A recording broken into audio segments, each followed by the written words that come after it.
Padre, del Hijo y del Espíritu Santo. Amén.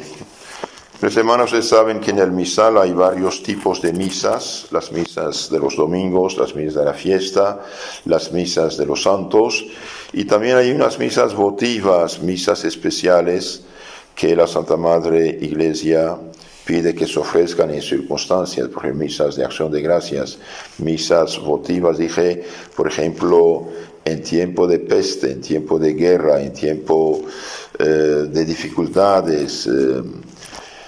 La misa que celebramos hoy, misa para la preservación de la muerte en tiempo de peste, empieza así la oración de la misa de hoy. Acuérdate, Señor, de tu pacto, y dile al ángel exterminador: detén tu mano, no hagas que la tierra quede desolada y no destruyas a todo ser viviente. Esto está en el segundo libro de los Reyes, capítulo 24, 16. Y la oración de colecta de esta misa es la oración que la Iglesia presenta a Dios hoy en la misa. Dice: oh Dios, que no deseas la muerte del pecador, sino que se arrepienta, recibe con tu perdón a tu pueblo que se vuelve hacia ti, y mientras se mantenga fiel a tu servicio, por tu clemencia retírale el flagelo de tu ira. Entonces pide a Dios, dice primero que Dios no desea la muerte del pecador, sino que se arrepiente. Es verdad, Dios mismo en la Biblia dice: no quiero la muerte del pecador, sino que se arrepienta y se salve. Reciba con tu perdón a tu pueblo que se vuelve hacia ti. Entonces aquí la condición del perdón es que el pueblo que vuelva a Dios, que se convierte, se arrepiente, y mientras se mantenga fiel a tu servicio, por tu clemencia retírale el flagelo de tu ira. Entonces, en la medida que el pueblo se convierte y se mantiene fiel a Dios, en servicio de Dios, y bien Dios retira el flagelo de su ira, que en este caso que es la peste. En el segundo libro de los Reyes, de Samuel, capítulo 24, se ve que el rey David, ya victorioso, poderoso, en tranquilidad y paz y rico, entonces el orgullo lo tocó. Entonces quiso hacer un censo en todo el pueblo. Sus ayudantes, sus generales le dijeron que no, le aconsejaron de no, pero prevaleció la palabra del jefe y que tuvieron que hacer el censo. A pesar suyo lo hicieron el censo, y apenas hicieron el censo y bien vino una peste sobre el pueblo para el castigo del rey.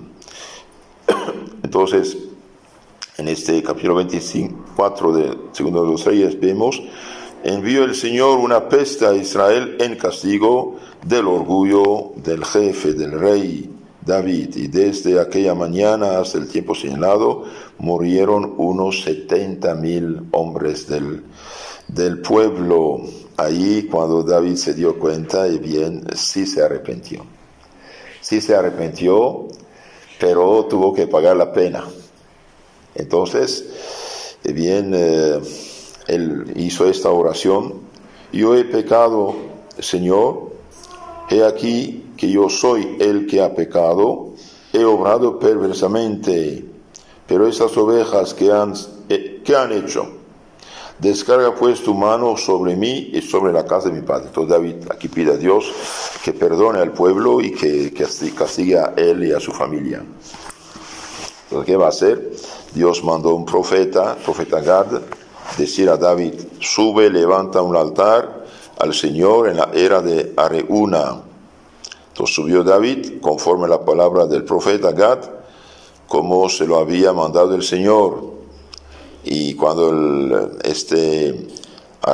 señor Araúna vio en su era donde trituraba el trigo, vio el rey llegar, se fue corriendo delante de él, saludarlo, y dijo: qué sorpresa que usted venga a mi casa. Dije: mire, tengo que hacer un sacrificio aquí mismo.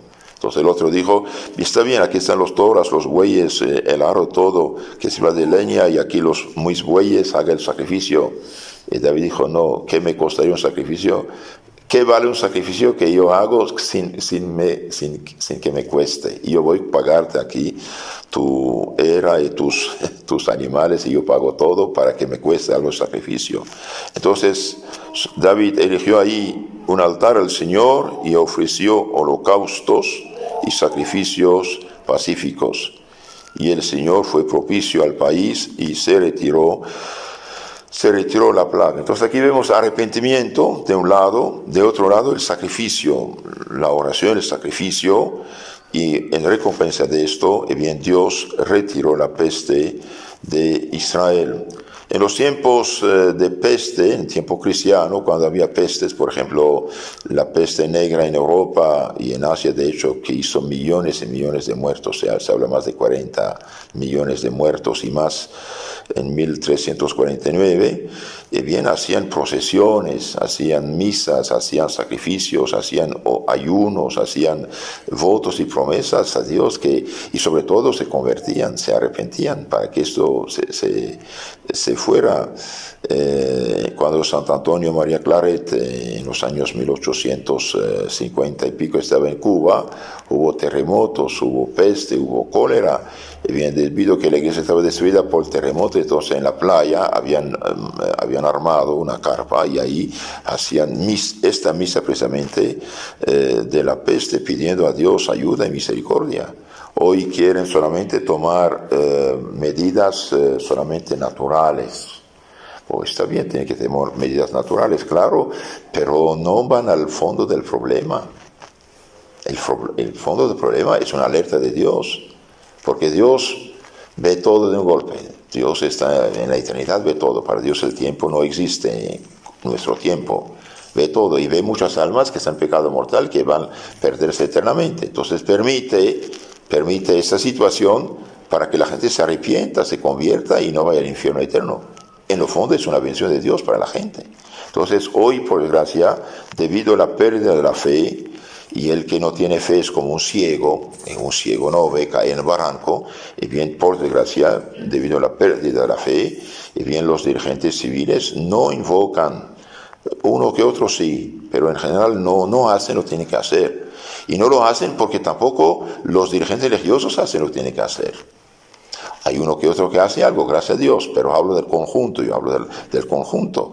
Y bien, los obispos tenían que haber pedido penitencia pública al pueblo, a los católicos, conversión, arrepentimiento, regresar a Dios nuestro Señor y penitencia para que Dios ponga fin a eso. Pero no, si a pesar de eso no se dan cuenta, bien, la situación es grave, es gravísimo. Y de hecho varios países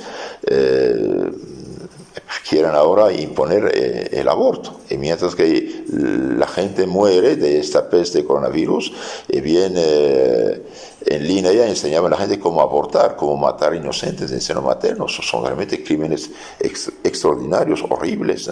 Entonces pidamos al Señor misericordia. El Salmo 106 dice: envió el Señor su palabra y los sanó y los libró de la muerte. Celebran el Señor sus misericordias y sus maravillas hacia los hijos de los hombres. En la oración del ofertorio de la misa sacada del libro de los Números 16:48 dice: el pontífice se interpuso entre vivos y muertos, teniendo en su mano un incensario de oro, y al ofrecer el sacrificio del incienso aplacó la ira de Dios y cesó el castigo del Señor. Allí vemos la oración, siempre pedir misericordia. La oración de colecta dice: te rogamos, Señor, que nos ayude a la oblación del presente sacrificio, de modo que nos libre poderosamente de todos los errores y nos salve del ataque de cualquier perdición. Y bien, todo error es una catástrofe para los hombres, porque los errores sí tienen sus consecuencias.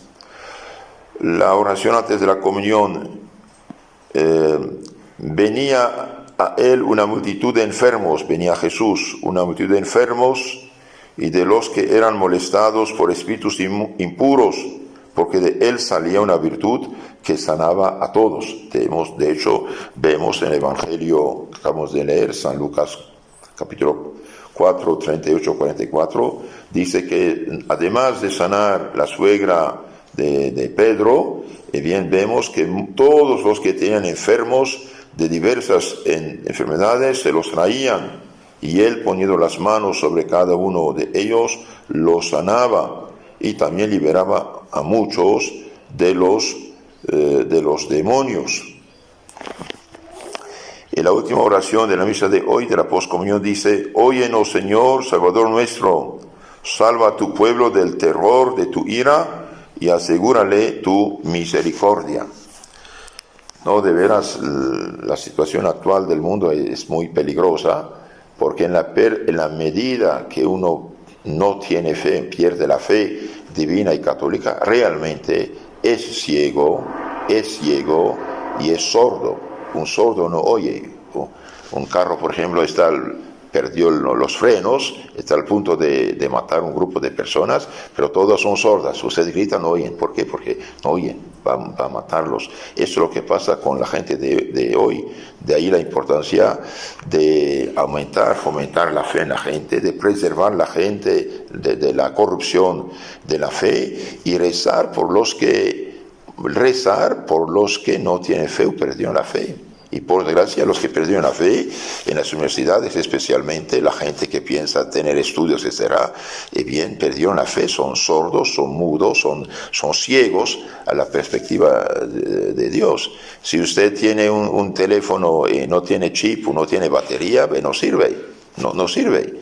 Y bien, es la gente que no tiene fe. La luz de Dios viene, pero ellos no retienen el chip, no tienen la batería, no captan el mensaje. Y la pérdida de la fe es el mayor de los pecados.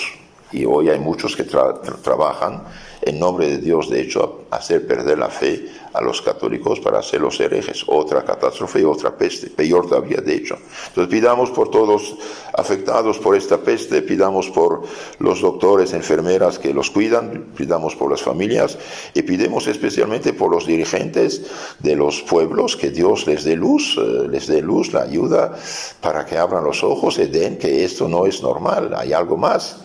Y sobre todo pidamos por los obispos y el Papa que abran los templos y hagan lo que tienen que hacer como ministros del Señor, y que no sean naturalistas como gente que no tiene fe, que usen las armas de la fe: penitencia, conversión, arrepentimiento, sacrificios y caridades, y sobre todo dejar los pecados. Todos los que están en pecado mortal